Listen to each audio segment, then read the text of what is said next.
Sarah Kabrinsky is the former poet laureate of Emeryville, California. During the pandemic, she turned to folk tales.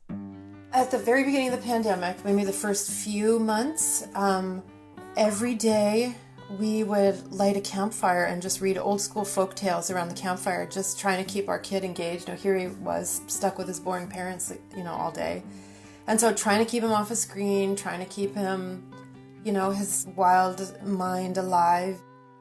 Kabrinsky also followed a project from the San Francisco Public Library, where one poem was showcased every day. The program featured one of her own poems, titled A Poem for John, Who Writes in 11s. It's about John Oliver Simon, a beloved Bay Area poet and teacher. There are 11 syllables in this line. 1111, my dear. Make a wish. This is also a Dear John letter, John, but not that kind of a Dear John letter, John. I just wanted to feel your form, try you on, count and count again the stars in Joseph's dream. Did you see any stars when you were under? Are you any lighter now that growth is gone? Once I heard of a man who kept his tumor on his mantle in a jar next to his wife. He wished on it, like on a star, called it John.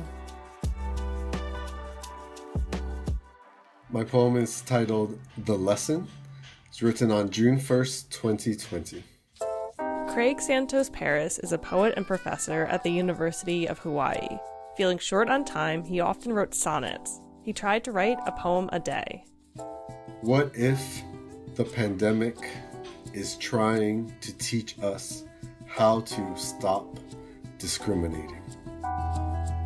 My wife and daughter both suffer from asthma, so I was really worried about their health.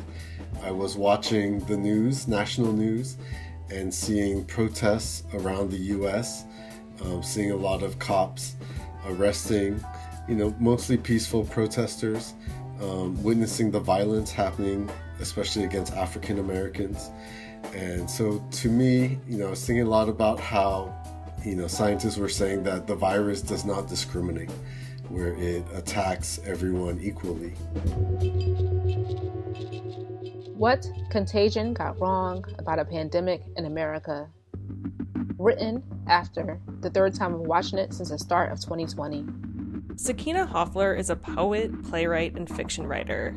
In 2020, she learned she was pregnant. Her sister was working in a COVID-19 unit. Her parents caught the disease. She found herself in a fog.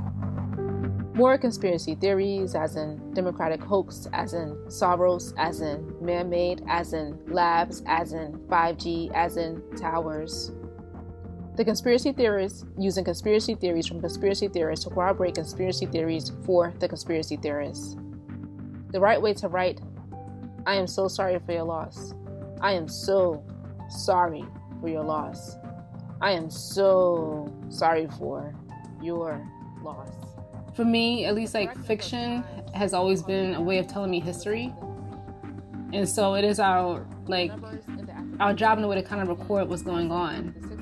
I couldn't write for myself, but I kept saying, okay, well, if my son is born, I'm no longer here, he'll have something of mine, he can hear my words and he can hear what I observed while he was in my stomach, and he can learn what the world was like before and after COVID.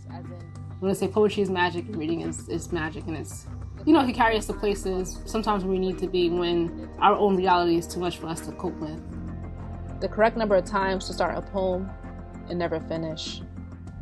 The right way to write, I am so sorry for your loss. The credits, as in expect an ending. For Philosophy Talk, I'm Holly J. McDeed.